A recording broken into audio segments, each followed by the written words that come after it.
YouTube, welcome back to the Dry Down, the channel where we aspire to elevate and enhance our olfactive senses through scent, cigars, and wine. Today I will be discussing and trying to bring to attention the use of mead, honey, and beeswax in fragrances for cool weather.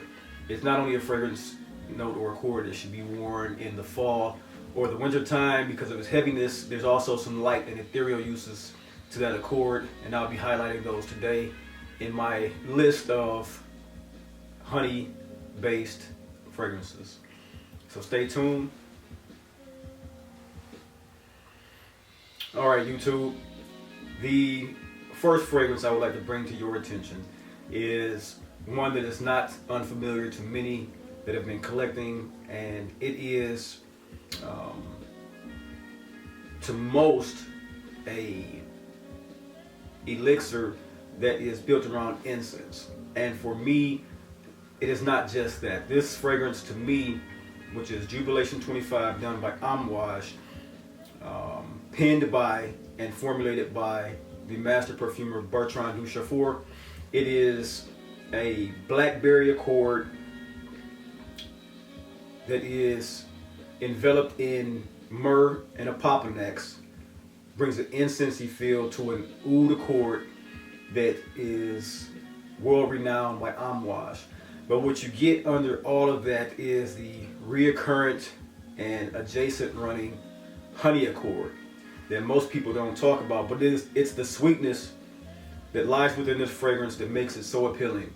And here in Michigan, where we get temperatures well into the 40s, this is appropriate here in Michigan until mid-May. Great fragrance overall. Most people use it as a celebratory fragrance, hence the name Jubilation 25. People take that and use it for such, from New Year's, birthdays, Mother's Day, things of the sort. Beautiful fragrance, a great atomizer. Opens with a blast of blackberry, olibanum orange, and some spices. But once it settles down, like I said, you get the blackberry, opoponax, oud, the myrrh accord, and that honey. So here you have Amouage Jubilation 25, first in the honey accord collection.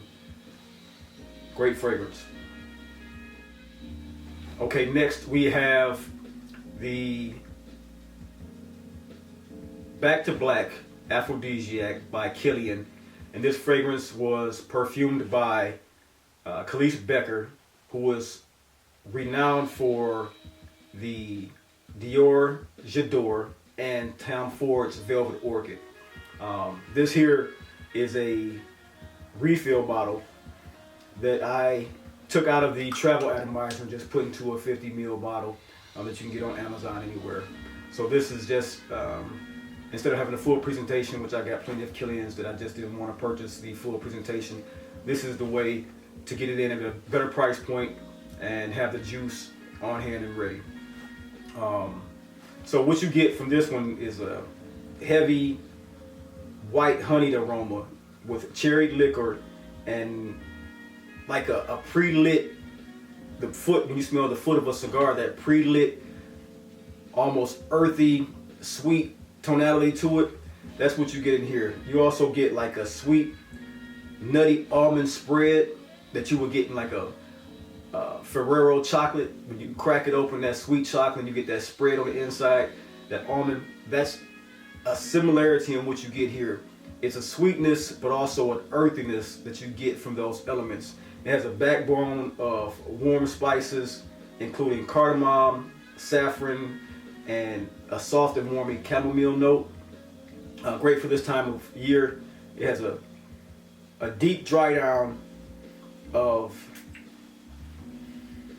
say, a warm oak cask that you will get from your whiskeys, your drams of whiskey. It has a leathery nuance to it, even a floral geranium in the backbone.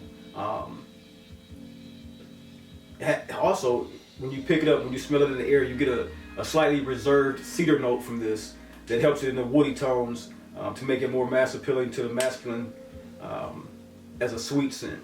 It's not one that I pull out often. It is very, very sweet in its nature. So it's one that I will layer with sometimes if I'm going out. I'll put 2 or 3 sprays on my torso so that when I'm moving, walking about a crowd or something like that, you'll get a whiff of it, but it won't be my total scent experience. And that is Back to Black by the House of Kilian by Khalees Becker. Okay, next up I have Dyptyque Volutes EDT. And this fragrance here was formulated by Fabrice Pellegrin, who is infamous for Gaultier, Scandal, and Azzaro Wanted. He also did Lancome's Oud Boutique, was a very, it's almost a cult classic for the way he formulated the oud and chocolate inside of that fragrance. And so with this one, great bottle. I'll say Dyptyque always does great bottles. Has a depiction on front and back of the label. The front is a smoking tree, enhancing the thought of the incense smell. And the back is some sort of wave opening up to a palace. I'm not sure what it evokes for most people, but that is, to me, the front tells you what Volutes is. It's a smoky, honeyed iris with a hay-like herbaceous immortelle that is recurrent throughout the entire fragrance. It's the iris and the honey are not to be outdone by a rich and refined tobacco accord that kind of latches on to the ambery benzoin, balsamic or papanex. It has a hint of dried fruits and a peppered saffron, which elevates the myrrh accord to bring a more spicy tinge. That myrrh can be ethereal, almost churchy, but it doesn't swing too far that way. It's light. It's one that has hints of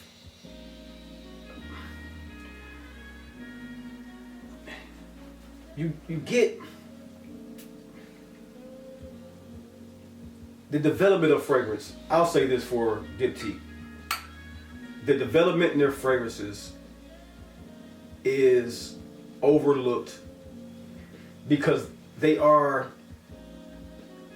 when you talk about linearity in fragrances, and then you talk about wide swings in fragrances, you get some that the open, the mid, and the base will take you on a journey, and then you get some fragrances that ride a wave, a subtle wave, and that is what Dyptyque does here. It gives you all of these entangling accords, but never swings abruptly.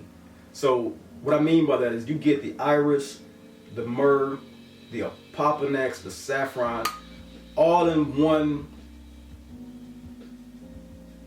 journey of about 4 to 5 hours of projection, 6 hours on skin, and it's just this really nice, smoky iris accord that has a honey backbone to it. Once again, Dyptyque Volutes EDT edition, penned by Fabrice Pellegrin. All right, next up we have Gold Night, done by Pascal Garland for the House of Kilian. And this here is one of Kilian's treble atomizers. I love these little treble atomizers. Really help, condensing a collection, getting a scent, getting a hold of a scent that you want from a collection, but not having to go full presentation. But what you get from this one is a luxury animalic honey intertwined with the aromatic green anise that's very austere. The bergamot plays a key role in the longevity of the bitter opening on this fragrance. You also get a settling of warm yet airy honey patchouli with hints of vanilla. Not a custard style vanilla, a very earthy, raw vanilla bean style vanilla. So it's not something that leans sweet more than the honey will allow it. You get more of the entanglement of the patchouli note with the honey. And this is a very, very luxurious fragrance. It's one, I don't know why, it's daring in a way, but not. It's one that can be alluring and calming to the wearer and people around it because of the patchouli and honey, but it's daring in a way that it was done with the green anise to it. So what you get, like I said, is a very tuxedo black and tie style fragrance, black tie style fragrance, penned by Pascal, who was known for Kilian Rolling in Love and Armani Rouge Malachite. So he's a good perfumer, done some great things with his knowledge of perfumery, and you've probably smelled some of his work before. Again, that is Gold Night by Kilian, my third fragrance or fourth fragrance in the Honey collection. Okay, next I'm going to get the notorious Naxos. This is the old bottle. I don't know about formulations. I have not seen the new bottle. I know that there is existence of a new bottle for the last 2 years. But this is Xerjoff Naxos, the magnum opus experience when it comes to honey tobacco. The character-driven, the alluring, the seductive, the sexy Naxos is penned by Chris Maurice. And this is the aromatic, lavender-loaded honey tobacco king. One of the most beautiful fragrances on the market. You cannot go wrong with this fragrance in any degree of temperature below 75 degrees. It is a spectacular fragrance. It is Xerjoff citruses solidified the open with a spicy cool breeze of cashmere and wood.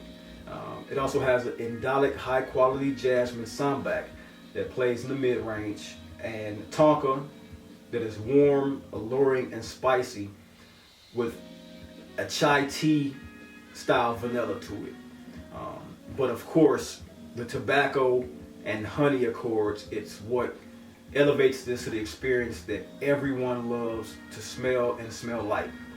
And I'm going to give you a 2-for with this style of fragrance from Xerjoff, because Chris Maurice also penned my personal favorite tobacco from him is Commandante. And the thing about Commandante, these two fragrances penned by him use the same honey and tobacco accords. Naxos goes aromatic lavender, Commandante goes sweet fruity. If you layer these, my God,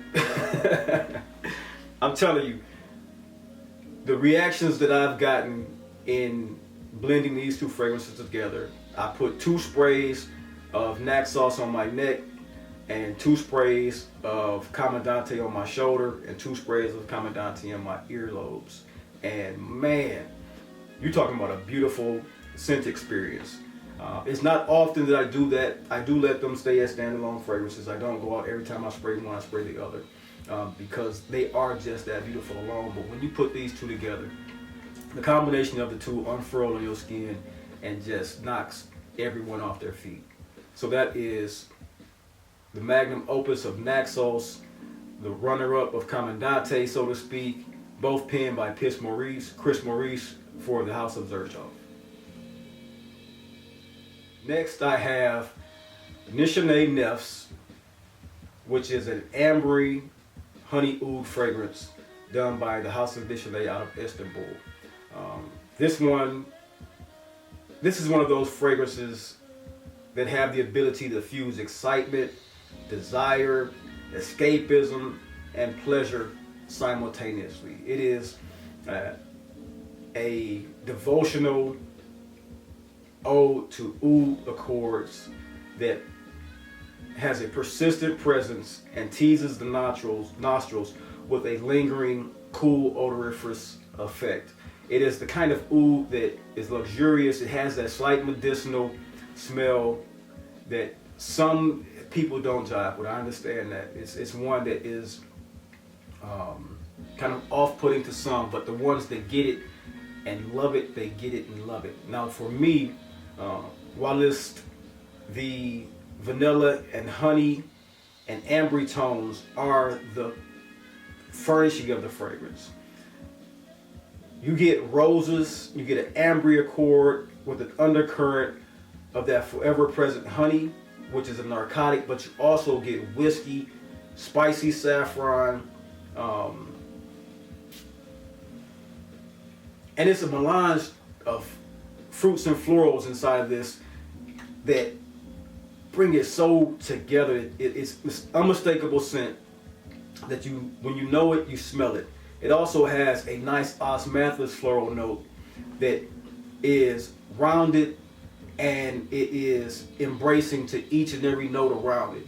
And that particular osmanthus note is one in particular that Nishane does great in this fragrance.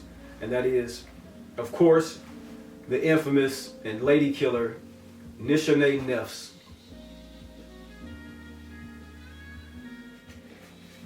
All right, and so the surprise of the day. Last but not least, I believe this is an exclusive review. I have not seen this particular perfume reviewed yet. This is Raw Gold by Thomas de Monaco. And this is penned by a Bertrand Duchaufour apprentice, Frederic Dalman, who is the in-house perfumer for Monaco, an Italian perfume house. So this is the packaging. I'll show you what came with it. It came with a card printed, and he's a photographer, Thomas de Monaco. He sent a visual of what he believes raw gold is representation of. A nicely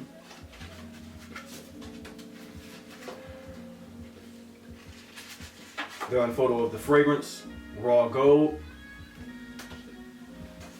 and a letter that's giving representation of what he was looking for when he made this fragrance and how he perceived fragrance to be made. And that's Raw Gold by Thomas de Monaco, penned by Frederic Dalman. As the packaging of the particular bottle, it is a sleeved cardstock with the similar print from the postcard on the front of the box. It has also textured writing, embossed foil stamping, very minimalist. And as you separate, you get the rounded square bottle, beautifully done by Thomas de Monaco as a presentation experience. And this is a limited edition collection, as I stated. This is number 867 of $1,400 or 1,400 bottles that were produced for this particular collection. This is a fragrance that was formulated and penned by Frederic Dalman, who is the in-house perfumer for Monaco House. He is a apprentice of Bertrand Duchaufour, who we all know as a master perfumer who has put out countless of our favorites and cult classics in the perfume industry. This is demandingly voluminous with a distinctive, alluring, and resinous, sweet, elegant blend that play both with vintage and modernity. This fragrance I've had for about 2 weeks now, and have come to love it. It's in the forefront of my honey collection of fragrances as the one that stands out the greatest with the honey accord, because it's an accord that you will get not only for the sweetness, but almost a waxy beeswax honey. So there's two particular type of honeys in there that I enjoy in this fragrance. It is also a liqueured coffee entangled with a deep and rich peppery, smoky saffron, and a deep, earthy Java vetiver accord.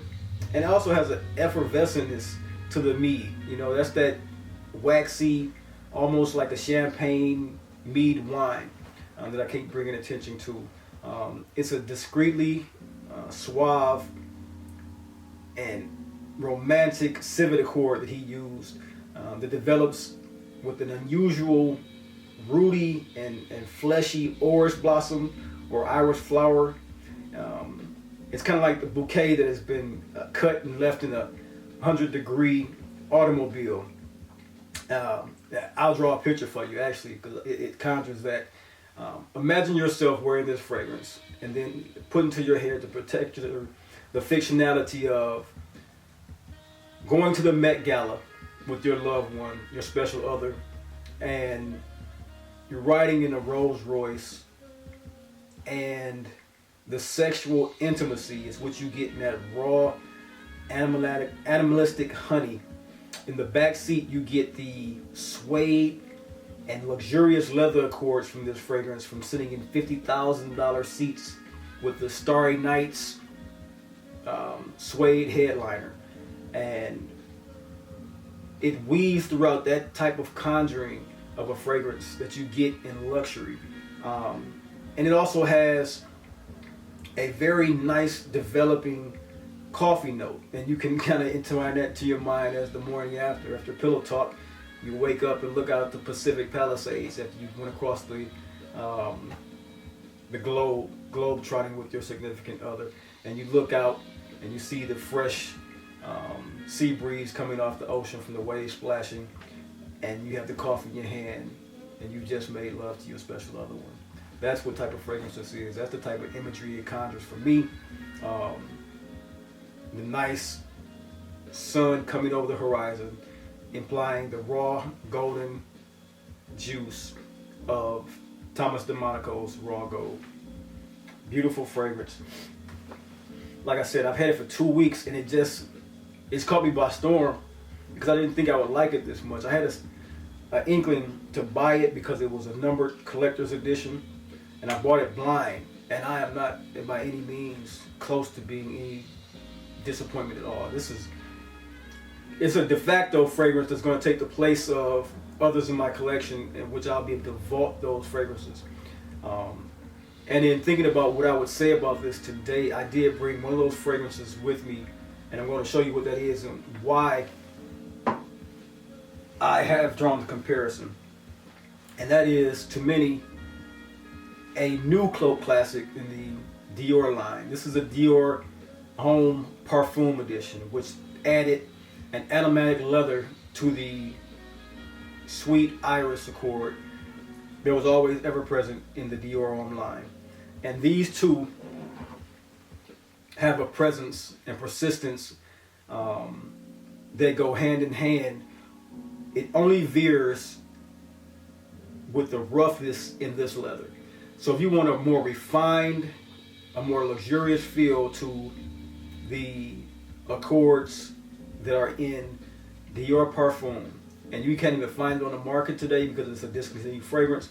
If you want this fragrance in a more refined feel, a more luxurious tonal feel, then Thomas de Monaco's Raw Gold will give that blend to you. Great fragrance, one that I'll have in my collection. I will use this sparingly because it is a numbered edition. Special occasions, I'll use this throughout the year. I don't see this being a scent that should be, especially here in Michigan, implied to anything other than a four-weather scent. If I bring this out in a summer night where there's a rooftop party, this will garner positive attention. Use it sparingly because it is powerful. It's an all-day perfume, but it's powerful. It's sticky. But in 85-degree weather, the etherealness and lightness that comes from this fragrance, I think will be okay in 80-degree, 85-degree weather. Now, I wouldn't push it into 90s or 100s, but in that type of weather, if a cool night where the sun has gone down, everyone's having a good time, and you're just walking about the room because the sillage is crazy on this fragrance as well. The sillage pushes, you know, and lingers in a room filler. So all in all, that is Thomas de Monaco's Raw Gold, penned by Frederic Darman. All right, and today we're going to talk about a brief review or overview, I'll say, of a cigar experience that I'm enjoying right now in the spring of 2022. I purchased a box of these and have gone through several, I would say about 6 or 7 of them out of a box of 20. So I got a pretty good feel of what this cigar is. This is Caldwell's The King is Dead in the Premier Vitola, which is a Robusto sized cigar.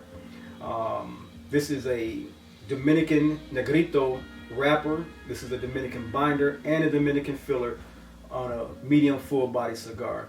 The foot has a slight pigtail, which is, you know, a nice aesthetic to the fragrance. The wrapper is the throne of a king cut in half, implying the name of the cigar, which is The King is Dead. This cigar delivers notes of wood, earth, chocolate, spice, coffee, slightly nutty. You'll enjoy every second of this cigar. It's bolstered by, in my opinion, a maple accord that is part of a fantastic blend. The maple is in each third of the cigar. The strength is a classic medium body, but be careful because in that last third, the nicotine can throw your body for a loop. It is very strengthful in the last third. The complexity is amazing. The flavors are creamy, you know, cacao, fruits, and sweetness are all unbelievable. It has a distinctive and development of Dominican origin. And if you know the difference between Nicaraguans, Dominicans, and stuff like that, if you're a smoker, you'll know what I'm talking about. It's a very smooth blend, a very flavorful profile, an hour-long smoke, and it burns very nicely. Nice firm pack, minimal veins, you know, a little rustic feel, rustic to the eye. All in all, you know, Caldwell Cigars made a nice little cigar here, one that I smoke, you know, and I plan on smoking throughout the years. This is Caldwell, The King is Dead in the Premier Vitola, which is a Robusto size, Dominican through and through.